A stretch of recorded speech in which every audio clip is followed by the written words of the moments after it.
되고 한 사람을 몇 차례 이렇게 진료를 한 것으로 보면 약 한 2, 3만 명은 진료를 한 것으로 되어져 있다.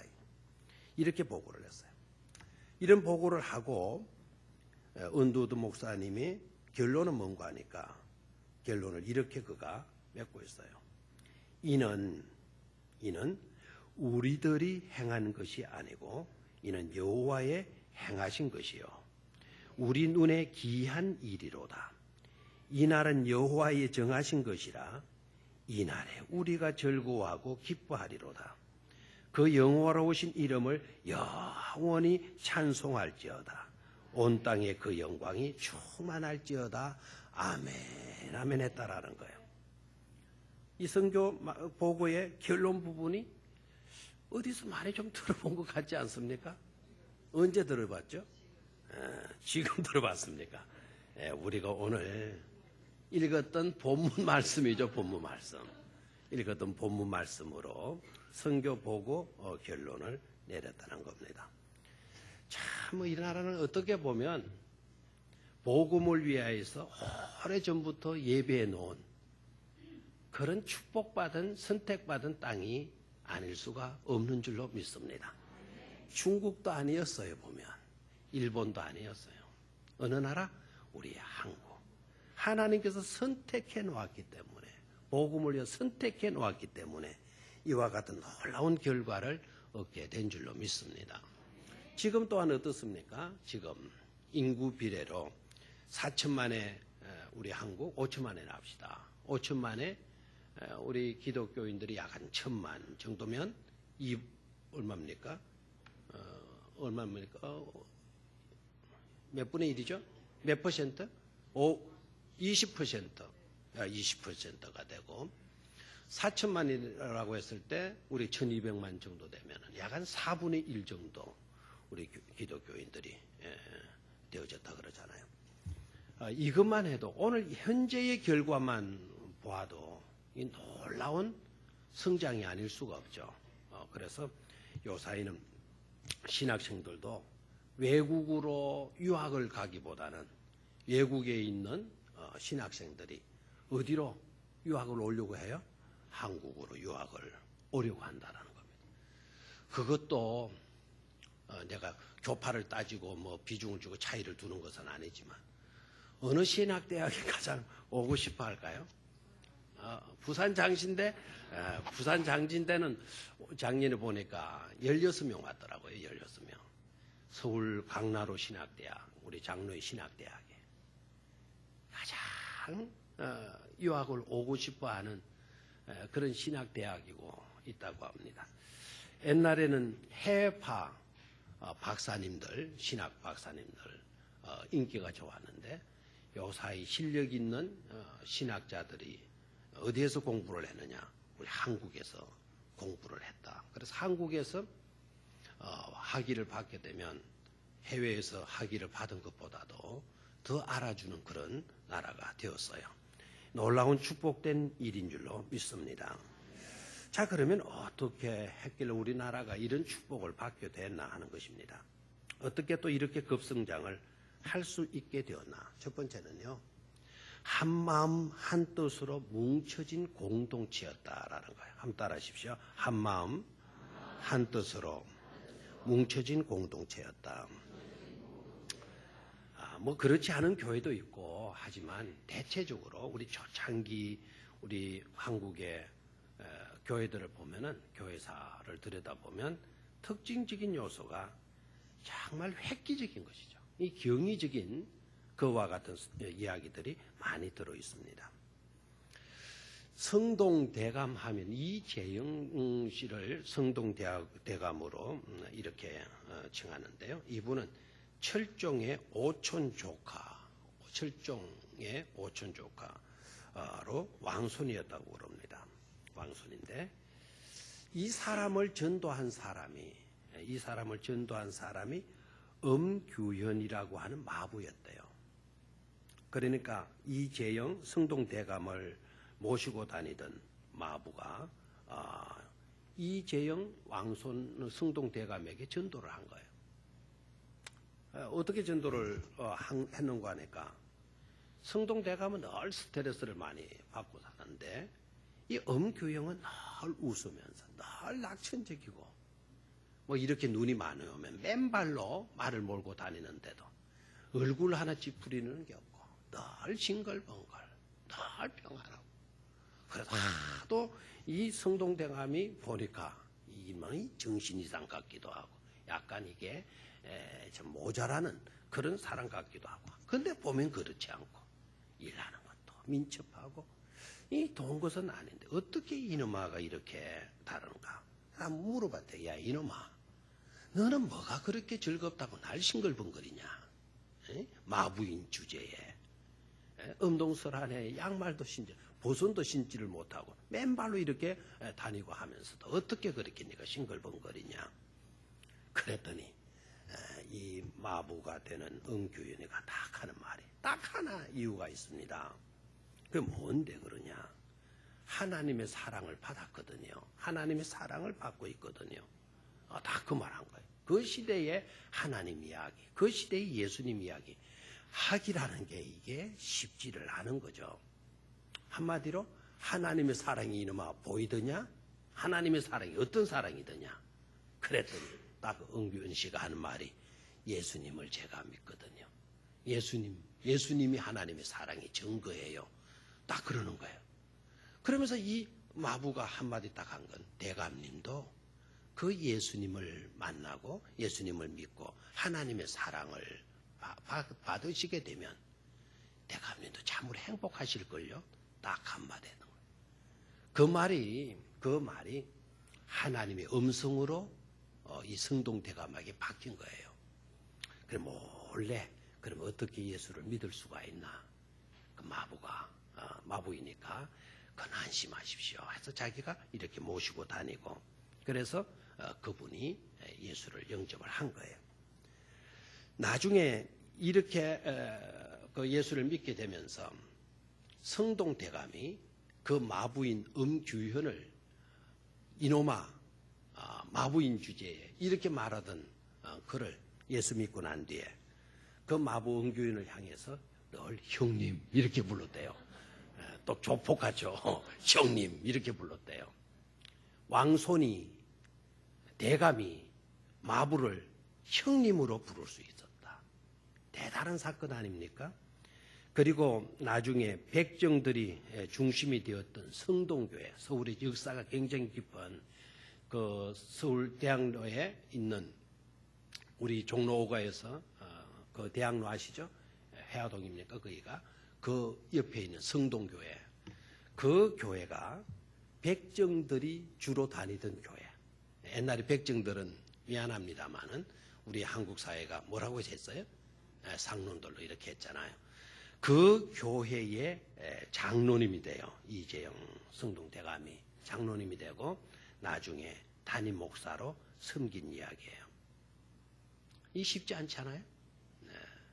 대감이 마부에게 전도를 받고 전도한 그 마부를 형님이라 부르고 그리고 교회의 장로가 되고 백정들이 있는 그 교회의 장로가 되고 양반이 백정이 모이는 교회에 가서 교회를 출석한 거죠.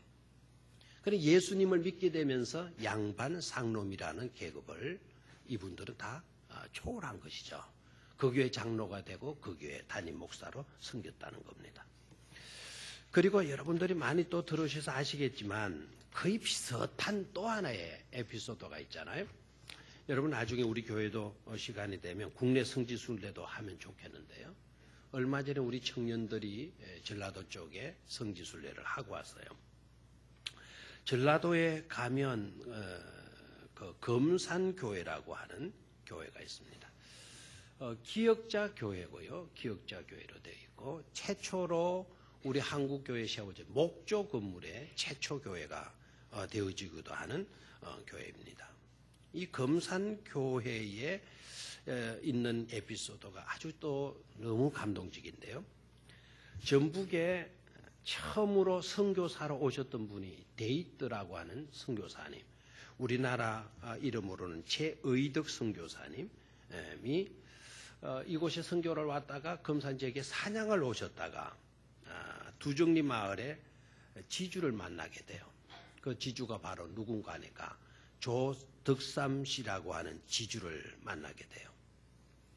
그런데 이 조덕삼 씨라고 하는 이분이 굉장한 부자이면서도 서양 사람, 코쟁이고 눈 새파랗고 뭐 이런 식으로 올렸잖아요. 외국 사람인데도 불구하고 사냥 나온 선교사님을 자기 집에 모셔서는 잘 대접을 했어요. 그러니까 선교사님이 얼마나 고맙겠어요. 그리고 이렇게 대접을 받았겠어요. 대접을 제가 이렇게 융숭한 대접을 받고 저는 줄 게 없는데 그러나 너무나도 중요한 것이 있습니다. 제가 그것을 위해서 한국이 조선이라고 하는 곳에 왔고 이 지역에 왔습니다. 그걸 제가 이렇게 전해도 드려도 되겠습니까? 저는 아무 대가도 필요 없습니다. 아무 그런 신경 안 써도 됩니다. 그래도 제가 꼭 드리고 싶습니다. 그게 뭡니까? 바로 복음을 그분에게 전한 거예요. 근데 이 조덕삼이라고 하는 이 부자가요, 지주가 복음을 듣는 순간 굉장한 관심을 갖게 되어졌다라는 거예요. 대다수 그 지역 사람들이 불교 신자였고, 하지만 이 데이트 선교사님이 오셔가지고는 열심히 선교했더니 점점 불교 신자였던 사람들이 예수님을 믿게 되는 그런 마을 사람들이 거의 교회를 다니게 되는 그런 역사가 일어난 거예요. 그래서 조덕삼 씨도 잘 됐다 싶어서 그 사람들 틈에 끼어가지고 교회를 다닌 거예요. 역시 이분에게도 마부가 있었는데 이분의 마부는 이자익이라고 하는 마부가 있었어요. 이 사람은 경상도 사람이에요. 경상도 사람인데 너무 형편이 어렵고 가난하고 하다 보니까 경상도 남해 저 하동 옆에 남해가 있잖아요. 그 남해 사람인데 자기 집 너무 가난하고 그러니까 평야지대, 곡창지대 가면 먹을 거는 걱정이 없겠지 싶어가지고는 그 길로 간 거예요. 전라도로 가가지고 가는데 때마침 이 조덕삼 지주 집으로 간 거예요. 그 집에 가서 일을 하고 그 집엔 일을 돕고 마부 일을 하고 그렇게 해서 있는데 이제 그 조덕삼 씨가 교회를 관심을 갖고 한 번씩 나가고 할 때 이 자익이도 따라서 나간 거예요. 따라서 다니고. 근데 이 자익이라고 하는 이 마부가 얼마나 머리가 비상했던지 조덕삼 씨의 아들이 있었는데 그 아들이 천자문을 공부할 때 그 아들이 조명호신데 조명호가 천자문을 공부할 때 어깨너머로 이 자익이가 천자문을 읽으면서 조덕삼 씨 아들보다도 천자문을 먼저 해버리는 거예요. 그러니까 조덕삼 씨가 감동을 한 겁니다. 열심히 금산교회를 출입을 했고 1902년에 마부하고 자기 마부 이자익하고 조덕삼 씨가 함께 세례를 받은 거예요. 그리고 몇 년 뒤에 함께 또 집사가 되었어요. 문제는 1909년 7년이 지난 1909년 금산교회가 최초로 장로 한 사람을 피택하는 일이 있었어요. 근데 대다수 사람들은 한 사람 뽑으니까 당연히 조덕삼 씨가 될 거다. 이렇게 생각들을 했는데 투표 결과를 보면 누가 될 것 같아요? 어떻게 그래 잘 알아요? 제가 다 그런 뜻으로 이야기를 했기 때문에 그렇죠. 조덕삼 씨가 그 지주가 장로가 된 게 아니라 조덕삼 씨의 마부가 그만 장로가 돼버린 거예요. 아멘입니까? 이거 큰일 날 일인데요. 예. 이렇게 되니까 이게 어떻게 되겠습니까? 그런데 보십시오. 조덕삼 씨가 얼마나 훌륭한 사람인가, 얼마나 큰 사람인가를 아셔야 돼요. 큰 자가 돼야 작은 자를 도울 수가 있잖아요. 얼마나 큰 자인가. 자기 마부가 장로가 된 거예요. 세례 같이 받았고 집사 같이 됐고 장로 될 때는 지주는 떨어져 버리고 자기 밑에 마부는 장로가 된 거예요. 다 그랬을 때 그 모습인 이자익을 안아주고 그때부터는 마부라고 안 부르고 이자익 이렇게 부르지 않고 뭐라고 불렀어요? 다 뜻이 장로님으로 이렇게 부르고 장로님을 섬겼다라는 거예요. 집안에 가면 자기가 주인이니까 이렇게 하고 교회에 오면 장로님 어떻게 할까요? 자기 마부에게 자기 머슴에게 그렇게 묻고 그렇게 했다라는 겁니다.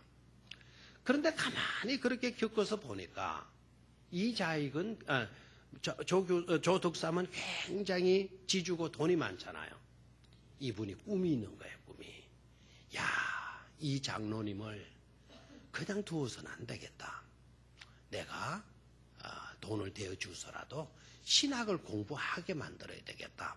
그래가지고는 신학을 공부해요.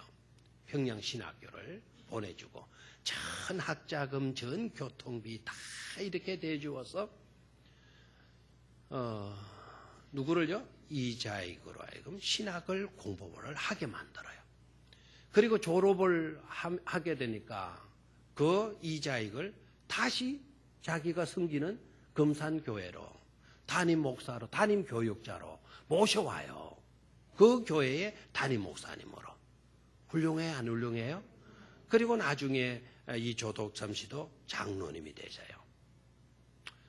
그 아들도 장로가 되고 그 손자도 장로가 되는데 그 아들은 여러분들이 잘 모를 것 같으니까 그 손자는 여러분들이 또 잘 알 겁니다.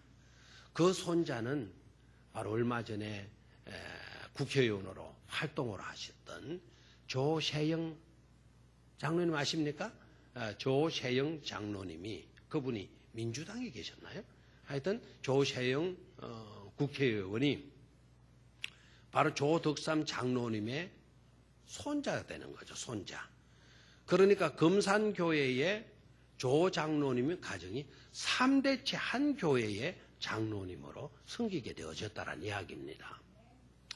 놀라워요? 안 놀라워요? 놀랍죠. 그러니까 우리나라의 초대 교회의 특징적인 모습을 봐요. 이 사회에 희망이 될 수밖에 없었고 빛이 될 수밖에 없었던 그 이유는 바로 어디 있습니까? 왕송과 백정이 따로가 아니었어요. 지주와 머슴이 따로가 아니었어요. 왕송과 백정이 함께 만나서 한 자리에서 예배하고 한 자리에서 한 교회에서 하나님을 섬기는 아름다운 공동체였다라는 것입니다. 이것이 바로 희망을 안겨다 주는 것이고 이것이 바로 이 세상을 밝히는 아름다운 일인 줄로 믿습니다. 그리고 두드러진 일들은 선교학교와 그리고 선교병원을 짓는 것 아닙니까? 대다수 학교를 못 가던 사람들이 서민층인 거거든요. 서민층의 자녀들을 기독교 학교, 이 선교학교로 일부러 보내는 거예요. 거기에 자격을 따지지 않은 것입니다. 신분의 차이도 없었고 재산의 차이도 없었고 그래서 그들을 만나면 어디로 주로 보낸다고요? 어디로? 기독교 학교로 가게 만드는 거예요. 선교원도 그때 생긴 거죠. 어린 아이들 선교원 만들어서 선교원으로 보낸 거예요. 선교원으로 보내서 누구를 배우도록 만들어요? 하나님을 배우고 말씀을 복음을 배우도록 그렇게 만드는 거예요. 근데 그들에게 선교의 꿈, 복음이라고 하는 꿈을 거기에서 심어줄 수가 있었던 것이죠. 선교 학교로 보내서 기독교 학교로 보내서 그들에게 희망을, 꿈을 심어주었던 것입니다. 환자가 있으면 어떻게 하느냐? 기독교 병원으로 보낸 거예요. 돈이 없으니까 일반 병원에는 못 가잖아요. 그러나 기독 병원으로 보내는 거예요. 병원비도 적고 또 그 적은 병원비마저도 내지 못하는 그런 사람들을 위해서는 또 모금에 와서 우리가 후원하듯이 이렇게 후원해서 헌금 우리 선교비로 보내듯이 그런 선교비로 그분들의 병을 고쳐주는 거예요. 대개 여러분 병나면은 어떻습니까? 병나면 안 하던 기도도 하게 돼요? 안 돼요? 서원 기도도 하잖아요. 하나님 이 병만 낫게 해주시면 앞으로 이렇게 살겠습니다. 이런 기도도 많이 해요? 안 해요? 많이 하죠. 여러분 애달픈 당사자의 문제들 뿐만 아니라 어린 아이들의 문제가 걸렸을 때에는 그의 부모들이 얼마나 애달바합니까? 아픈 아이는 둘째치고라도 그 부모들이 어떡합니까? 자기의 심장을 오려내는 것보다 더 고통스럽지 않습니까? 제발 우리 아이 살려만 달라고, 살려만 달라고, 이 병 고치만 달라고. 그렇게 울부짖는 그 부모들에게 다가가서 손을 잡아주면서 걱정하지 마세요. 하나님이 계시잖아요. 하나님이 고쳐주실 겁니다. 이 은혜를 어떻게 갚죠? 이 은혜를 어떻게 갚죠? 이렇게 나오면 뭐라고 이야기를 해요? 하나님만 잘 믿으세요. 하나님만 잘 믿으세요. 하나님이 고쳐주실 것입니다. 하나님이 고쳐주셨습니다. 그들에게 그 기독교 병원이 뭐를 심어주는 겁니까? 꿈을 심어주고 희망을 심어주는 것 아닙니까? 그게 바로 민족의 등불이 되어지는 일들인 줄로 믿습니다. 한 마음과 한 뜻으로 이루어진 공동체. 이게 우리가 꿈꿔야 돼요. 그래야만이 이 어두운 세대에 갈 바를 알지 못하고 있는 이 방황하는 세대에 희망을 심어주고 빛을 심어줄 수 있는 줄로 믿습니다. 두 번째로 은혜와 사랑을 헌신적으로 실천한 공동체였다라는 것입니다. 한번 따라하십시오. 은혜와 사랑을 헌신적으로 실천한 공동체였다. 아멘.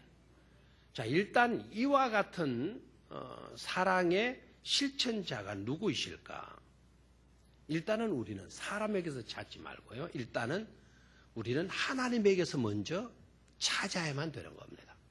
찾지 잘못하면 우리가 뛰어나고 우리가 대단해서 우리가 원동체가 되어진 것처럼, 우리가 권원이 된 것처럼, 우리가 동기가 되어진 것처럼 이렇게 나오면 안 되니까요.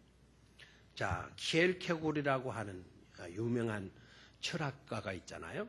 우수의 철학가라고 했는데 사실은 이분을 우수의 철학가라고 말하면 안 되는 것이죠.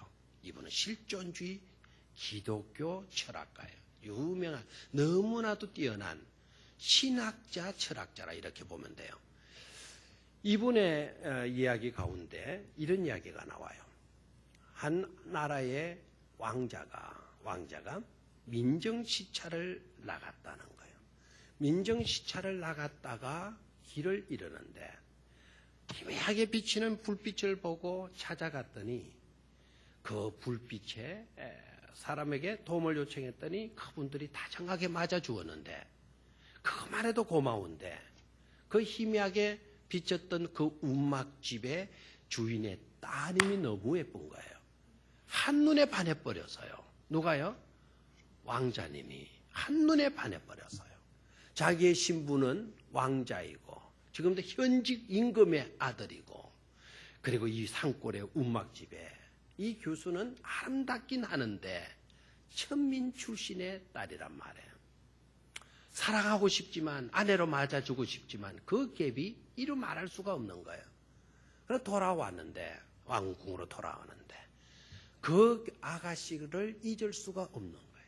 눈만 감으면 그 아가씨의 그 몸매와 얼굴의 미소와 그 눈가에 짓는 야릇한 이상한 사람을 끄는 인자함, 교양스러움 하나하나가 다 매력적인 거예요. 걷는 모습도 예쁘고 미소 짓는 예쁘도 말고 그 미소 지을 때 방금 나오는 이빨도 어떻게 그렇게 토끼발 예쁜지 그냥 모든 게 그냥 막 사랑으로 복 빠져버렸어요. 끙끙 앓고는 있다가 자기 신하에게 물어봤어요. 어떻게 하면 좋겠냐.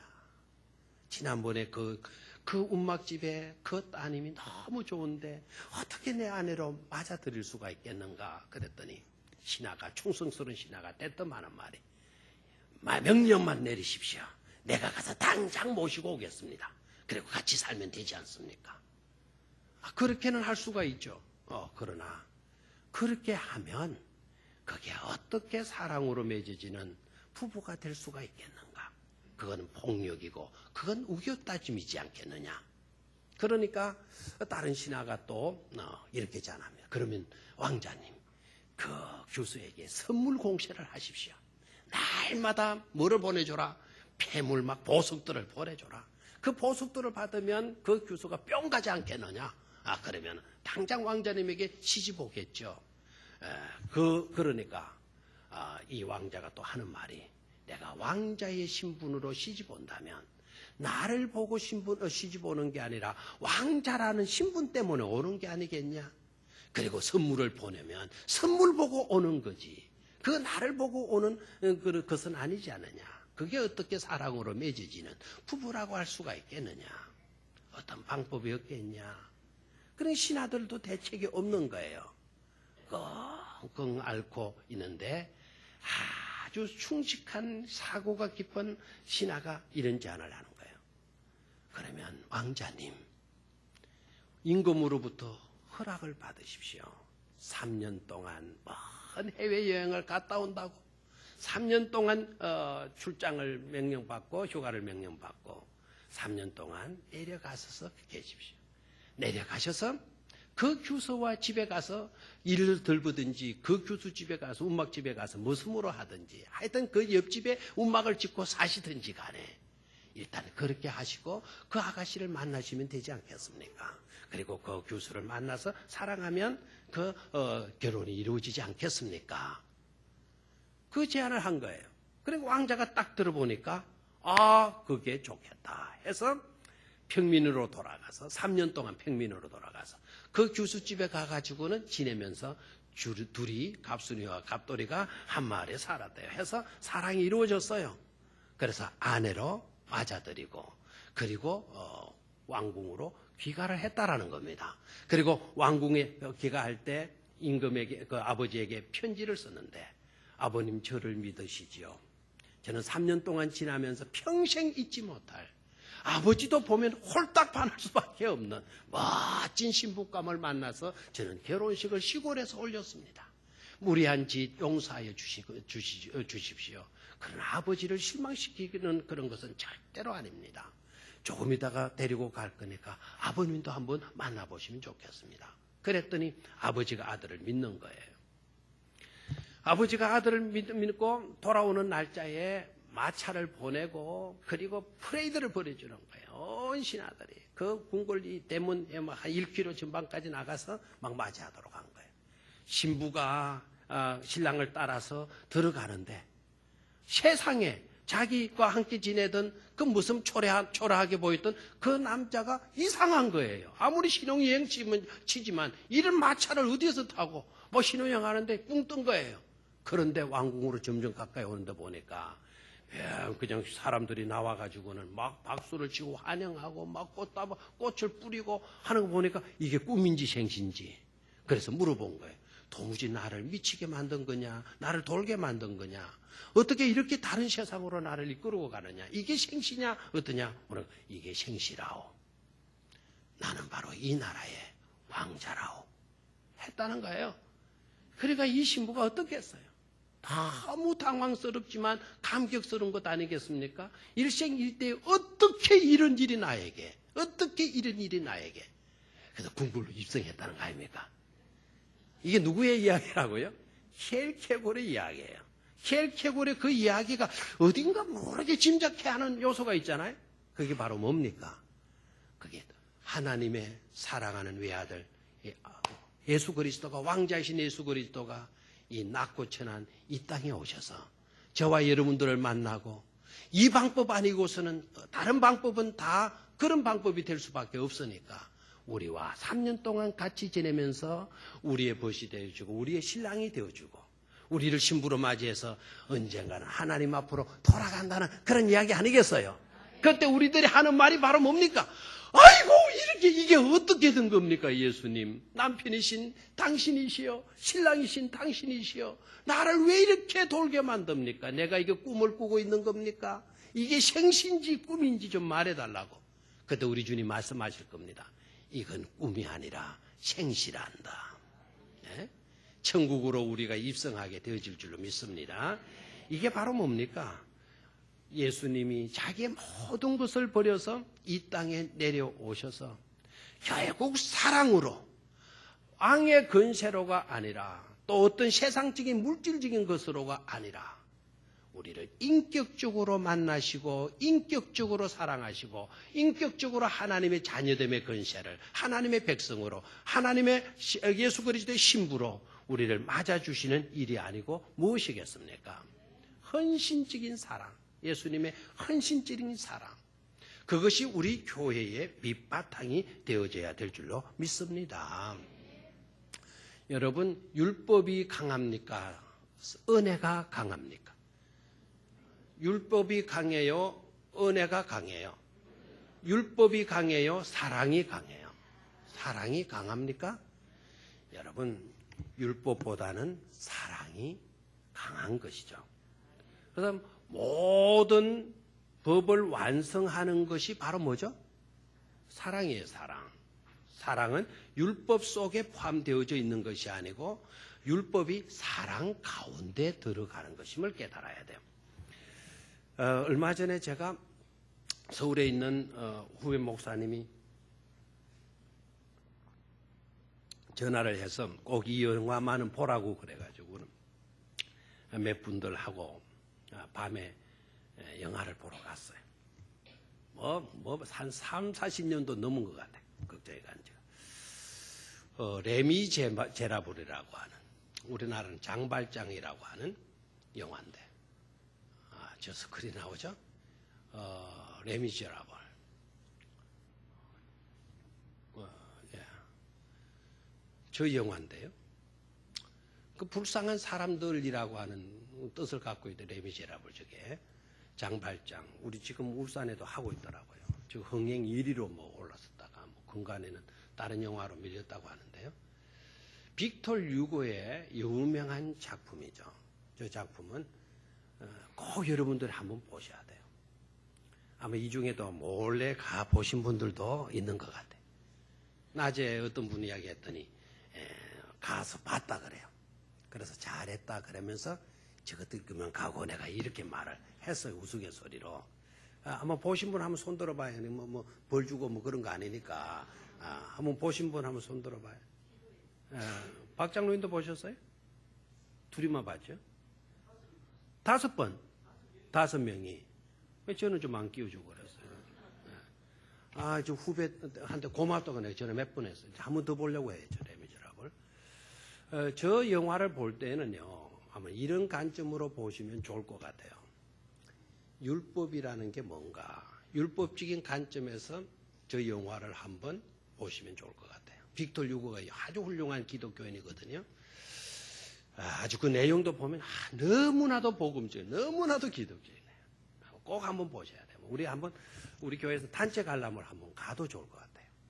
전부 뮤지컬로, 노래로 막 이어지는데, 그 규모 스케일도 엄청나고요. 배우들의 연기도 이거는 입을 다물 수 없을 정도로 아주 유명한 그런 작품인데, 거기에 장발장문 우리가 눈여겨보게 될 거고, 그리고 경감이면서 형사인 자베르라고 하는 이 사람. 성경이 가르치는 율법의 관점에서 볼 필요성이 있는데, 장발장이라고 하는 사람이 배가 고파서 빵을 훔치잖아요. 도적질하고 감옥에 들어가서 지겨우니까 또 너무 억울하니까 빵 한 조각 먹었는데 이거 감옥에 너무 억울하니까 탈옥을 하니까 이게 탈옥에도 잡히는 거 자꾸 형량은 늘어지고, 그 19년이라고 하는 근 20년 형량을 받고, 20년이면 인생을 다 가는 거다 생각하고는 또 호시탐탐 노래도 13년째 또 빠져나오는데 형사인 경감인 자베르가 끈질기게 추적해요. 이 자베르라고 하는 사람은 법에 아주 원칙을 갖고 있는 사람이에요. 법은 반드시 지켜야 된다라고 하는 그런 철학, 그런 신념을 갖고 있어요. 법을 어기는 사람은 반드시 벌을 받아야 되고 처벌을 해야 된다라고 하는 경감으로서 자기 직업에 아주 충실하고 있는 거죠. 그런데 이제 장발장을 추적하는 거예요. 간질기게 추적해 들어가는 거예요. 근데 이제 장발장이 도망을 가다가 어느 성당으로 가요. 그때 당시는 여러분 성당이 중심이었으니까 성당으로 도망을 가는데, 누가 추적을 하는 거니까 이 자베르가 추적해 돌아와요. 추적해 돌아오는데 막 그냥 추적해 들어오는 게 아니고 들어갔는데 갈 곳이 없는 거예요. 자기 신분증을 내놓으면 막 이 사람은 요인물이다, 주인물이다. 뭐 취직도 안 되고 누가 하나 요인물에게 누가 빵을 주겠어요. 그래 굶주리고 헐벗고 있는데 사제가 나오셔서 형제여 하면서 그대를 위해서 나는 나의 마음을 열어놓는다고. 데리고 들어가서 빵을 주고 그리고 침실이 자게 만들어요. 이러면 얼마나 고마워요. 그런데 이 땅발탱이 어떻게 했냐면 딱 쉬다 보니까 뭐가 보여요? 은촛대가 보이는 거예요. 은잔이 보이는 거예요. 또 도둑놈의 심보가 또 작용을 한 거예요. 그걸 훔쳐다가 도망을 간 거예요. 그 뒤에는 자베르가 추적하고 있는 것도 모르고 도망을 가다가 딱 또 잡혀버려요. 잡아가지고는 이 사제한테 데리고 와요. 사제에게 데리고 왔더니 사제가 뜻밖의 하는 말이 자네 어떻게 된 건가? 그랬더니 경감이 하는 말이 당신의 여기에 있는 은잔을 이놈이 훔쳐간 것 맞죠? 은잔을 내보면서 이것 당신의 것 맞죠? 그러니까 사제가 그건 내가 우리 성당의 것 맞다고. 그런데 왜 그러시느냐고. 이놈이 훔쳐가는 것을 내가 잡아가지고 왔노라고.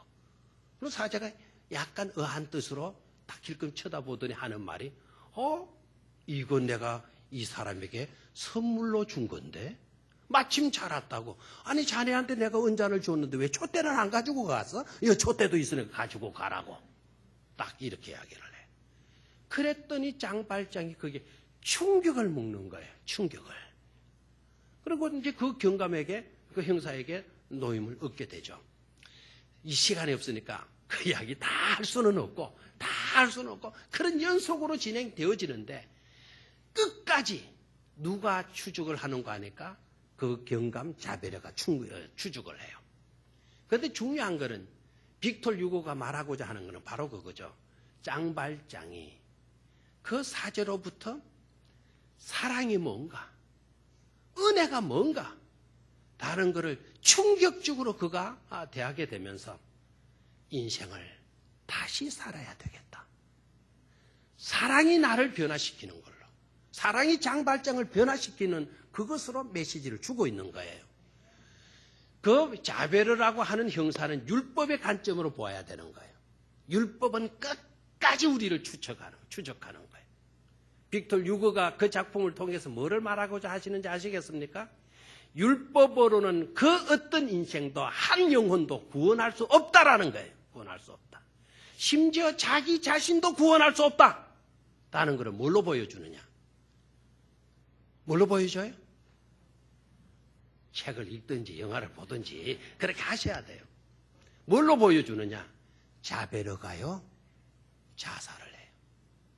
죽어요. 큰 높은 탑 위에서 아래로 떨어져 자살을 해요. 그 자베르는 율법을 대표하거든요. 율법으로는 그 어떤 영혼도 구원할 수가 없다. 한 영혼도 살릴 수 없다라는 것을 빅톨 유고가 장발장을 통해서 나타내 주고 있는 거죠. 메시지를 주고 있는 거죠. 그럼 무엇이 우리를 구원하느냐? 무엇이 우리를 새롭게 하느냐? 무엇이 우리를 희망 있게 만드느냐? 그건 바로 뭐다? 사랑이다라는 거예요. 사랑이다. 값없이 주어지는 뭐라고요? 은혜다라는 거예요. 은혜. 아멘입니까?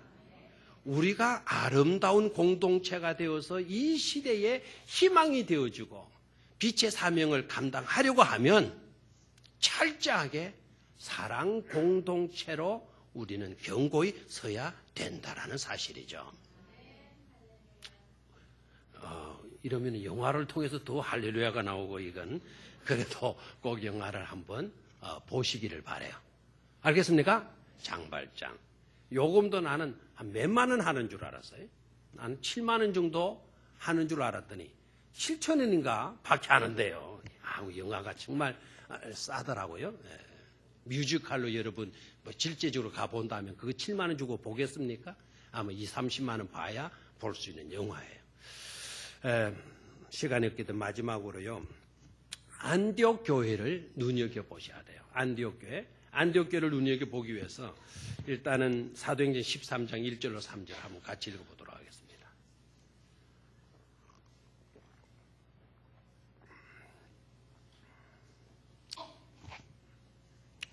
자, 저걸 이야기하기 전에 제가 짱발짱의 자기 간정, 자기 고백 쪽으로 부르는 노래 가사를 제가 빼왔어요. 이 가사의 내용이 너무 심금을 울려줘요.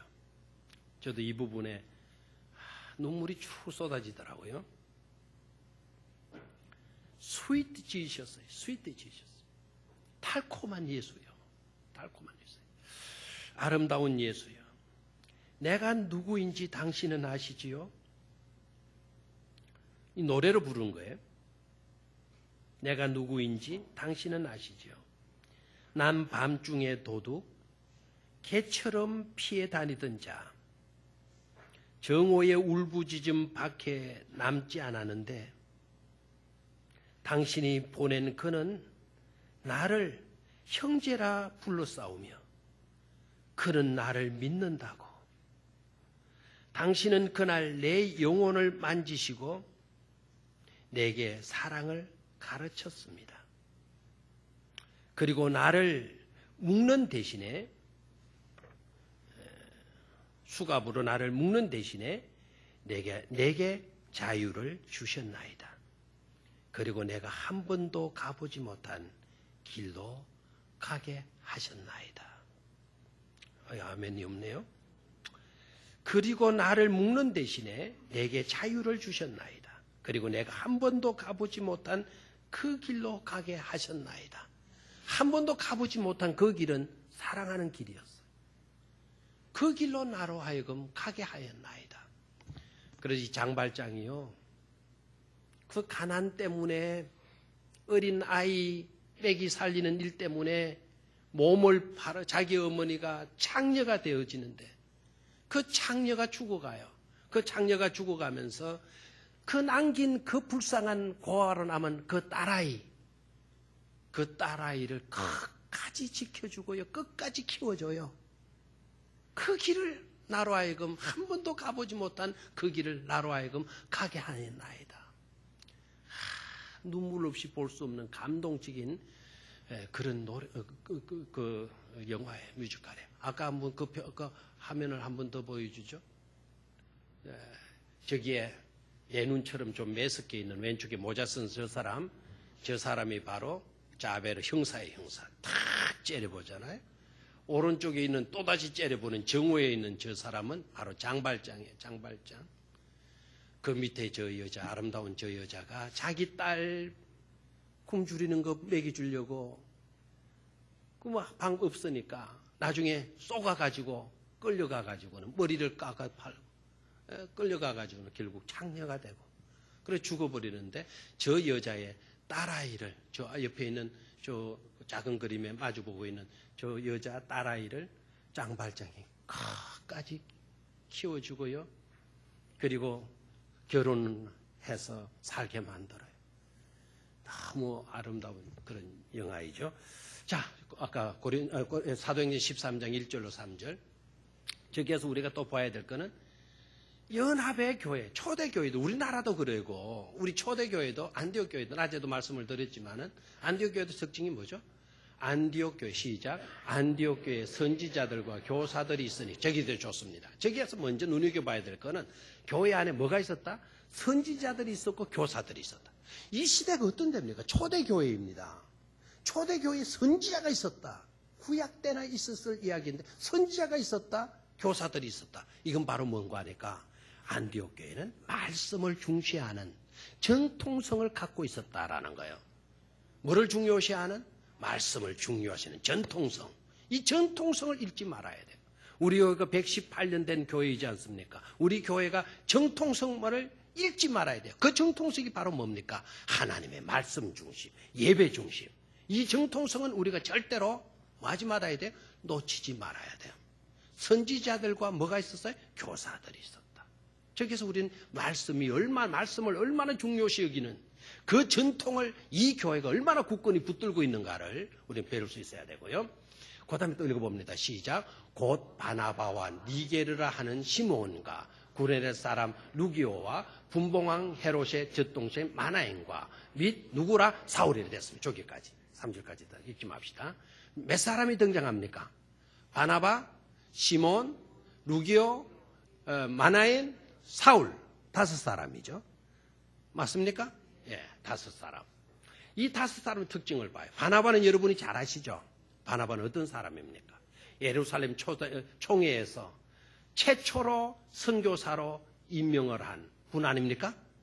사도의 권위를 갖고 있는 사람이에요. 바나바, 대단한 인물이죠. 바나바, 대단한 사도적 권위를 갖고 있는 그런 지도자였고요. 그 다음에 니게르라 하는 누구라고요? 시몬이라고 그래서 니게르는 말은 여러분 익숙한 단어죠. 니그로, 끔따라는 겁니다. 그러니까 시몬은 어떤 사람이었다? 흑인이었다라는 것을 알 수가 있죠. 어떤 사람? 흑인이었다. 그러니까 뭐 이게 황인종이냐,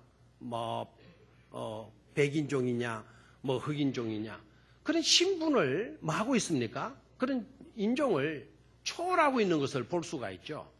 그렇죠? 또 그 다음에 나오는 사람이 누굽니까? 구레네 사람 누기요. 구레네라는 말, 아프리카 지역에 있는 누구라고요? 루기오. 아프리카 사람이라면 아프리카 이름을 가져야 되는데 루기오라는 이름을 갖고 있어요. 저 루기오라고 하는 이름은 로마 시대에 노예들을 총칭하는 이름이에요. 그럼 노예들 부를 때 이름 생각 안 나면 그냥 뭐 일반적으로 뭐라 부르면 돼요? 루기오라고 부르면 돼요. 옛날에 우리나라는 종놈 이렇게 부르는지 몰라요. 하여튼 그런 식으로 불렀듯이 루기오라고 하는 이름은 노예를 지칭하는 이름이란 말이죠. 그러면은 이 사람은 뭐였던 사람입니까? 노예였던 사람이에요. 노예였던 사람이 그 교회에 뭐로 등장하고 있는 겁니까? 지도자로 등장하고 있는 거예요. 지도자로. 아멘입니까? 또 그 다음에 또 한번 봐요. 분봉왕 헤롯의 젖동생 누굽니까? 마나엔. 누구의 가문입니까? 헤롯의 가문이에요. 헤롯의 가문. 헤롯의 가문이 어떤 사람이에요? 어떤 가문입니까? 예수님 태어날 때 두 살아이 모든 아이들을 죽이라고 명령했던 헤롯 가문 아닙니까? 세례 요한을 죽였던 가문 아닙니까?